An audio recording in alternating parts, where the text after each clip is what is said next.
Trying to get in shape for my trip to India. Christ said to go into all the world, preach the gospel to every creature. The problem is, we have no idea who they are. How are we supposed to effectively communicate the gospel to a people we know nothing about? How they think, what kind of pressures they have in their daily lives. Come with me and let's meet India face to face.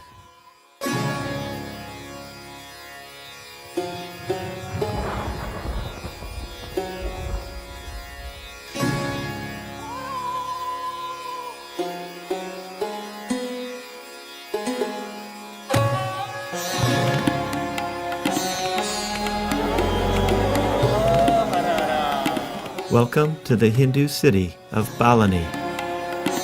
It took us about 18 hours to get here from Madras by train and bus.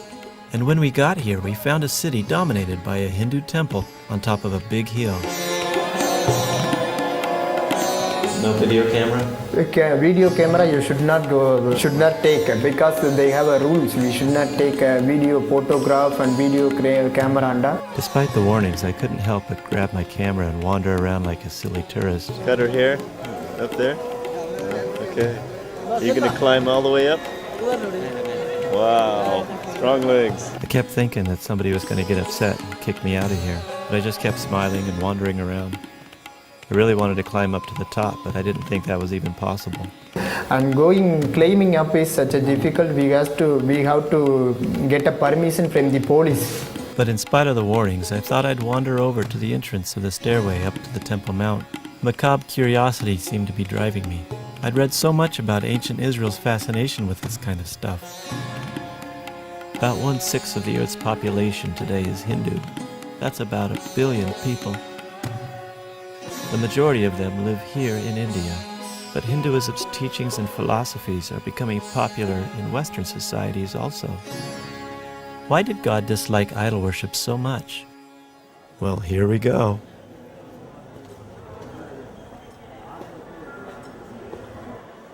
The entrance is lined with old kings that have died and become deified, with their wives standing dutifully behind them.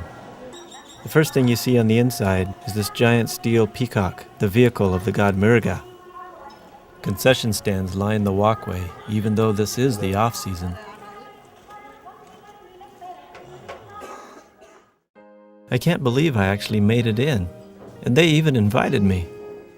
Of course, I had to take off my shoes. I think the Lord wants me here, so we can see just what we're calling these precious souls out of. Idol worship has a super powerful grip on the people that is not easily broken. And we're about to witness just how strong this grip can be. But I have to warn you, before we go any farther, that you're in danger. You may not believe in a devil, but that doesn't mean he's not real. And you're about to witness the manifestations of his spirit in this video. Thank you. So please, quickly claim the protection of Jesus to protect yourself. These dear people have very little protection from the evil spirits attacking them. Just about anyone can hire a sorcerer to send a demon into someone's life and ruin them. They think if they can do something to appease the gods, if they can get some sense of forgiveness, then the gods won't bother them. But Jesus Christ has died to give them just that forgiveness. And He's the only one that is willing and able to protect them from those evil spirits. Don't they deserve to know about it?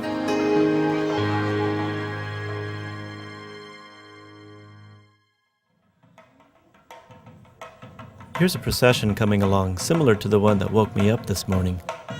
There are two instruments here, that oboe thing and the drum. This is worship music, and is designed to bring the spirits into the hearts of the worshipers.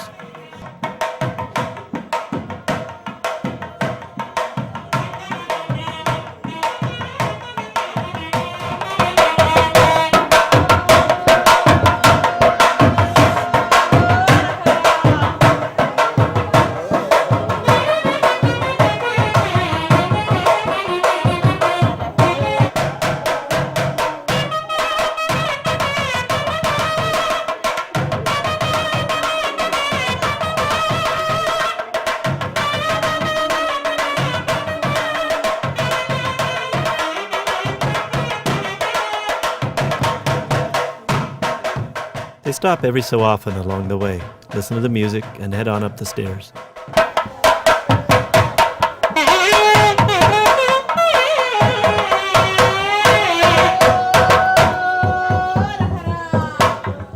It's obvious that some people are into it deeper than others. They all, however, feel that this is a holy place. If I told them that these gods they worship were devils, they would be really insulted. Better to just present a better way.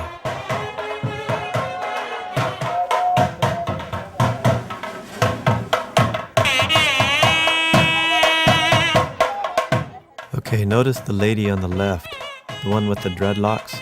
You'll be seeing her again in a few minutes. Those are peacock feathers because the god Murga uses the peacock as his transport vehicle. The thing he's carrying is shaped like a mountain, reminiscent of when this mountain was carried by Shiva on his shoulder. Oh my goodness. Check out this guy. His load's so high that he had to wait for somebody to come and lift that rope that's going across the walkway. How are you this morning? Morning. We're coming up to a little shrine. This priest thinks he's going to get a big tip.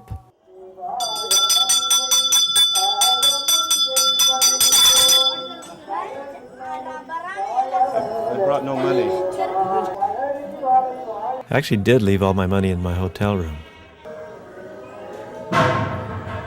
Even the idea of cleanliness is a Christian principle.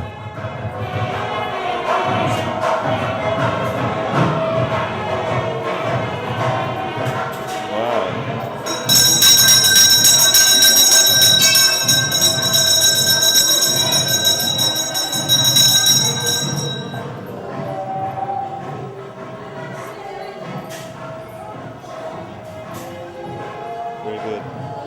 I didn't bring any money. Sorry. Thank you. Ah, thank you.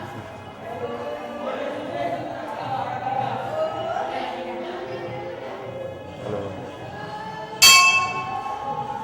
Hello. The bell is supposed to wake up the god and let him know that I'm here. Is this a little strange? How can he help me if we have to tell him that I'm even here? I don't know.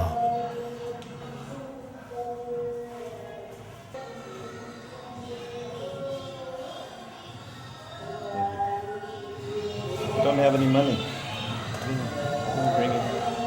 I didn't bring any money.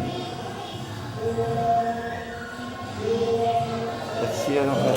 Oh, I didn't bring. I left it in the hotel. Sorry. Thank you. These guys seemed a bit disappointed that I didn't come up with a large offering.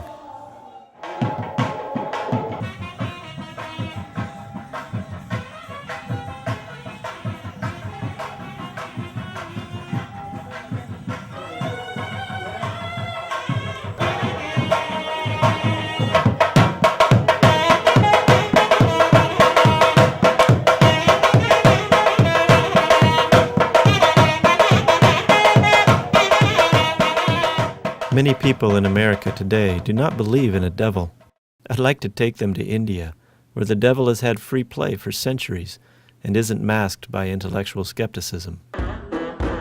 Contrast the look on this lady's face with the Bible verse that says, "The fruit of the Spirit is love, joy, and peace."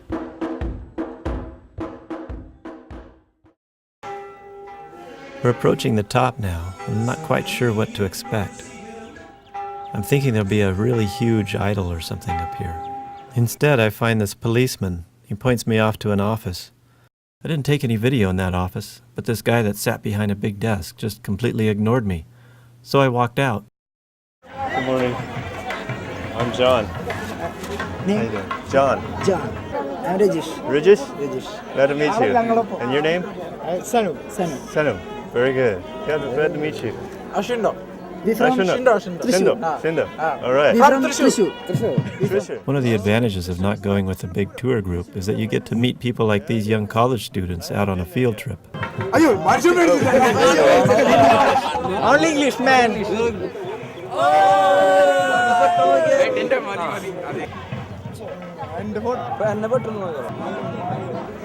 All right. Thank you. See you. Have a good trip. See you again. Okay. All right. Someday. First thing I find on top of the mountain is a large open courtyard Oh, very cute. surrounding a temple complex in the center. One thing I appreciate about India is the love and pride they take in their children. Notice the sacred thread tied around this man's torso. He's from the highest caste of Brahmin. This lady is performing a specific act of penance prescribed for her in the Hindu writings in order to atone for a specific misdeed that she has committed.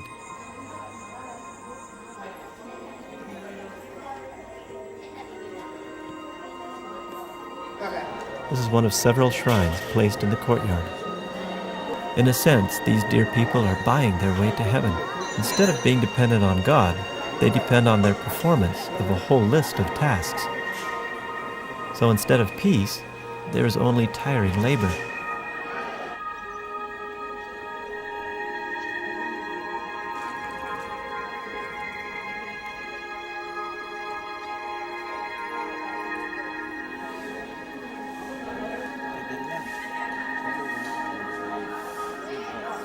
Here's the big sign that we saw from the hotel last night. The green letter is Om, which means God, and the red letters say Muruga, the name of the god that lives here. That big red thing is a weapon of defense and is the symbol for Hinduism, like the cross is a symbol for Christianity. Beneath it are images of gods and rulers that became gods. On the top is this dragon-like creature that is everywhere in Hindu art. I've gone nearly all the way around the courtyard, and here's the entrance to the temple. Let's go in. That gold thing is over the most holy place. I don't have the heart to go in there today, so I'll just stay out here with the monkeys.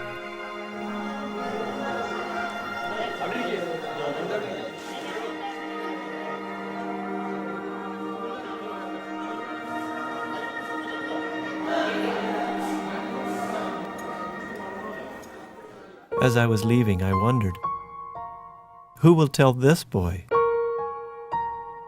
Who will tell these young, hopeful girls of the better life to come? Must the millions perish without a hope?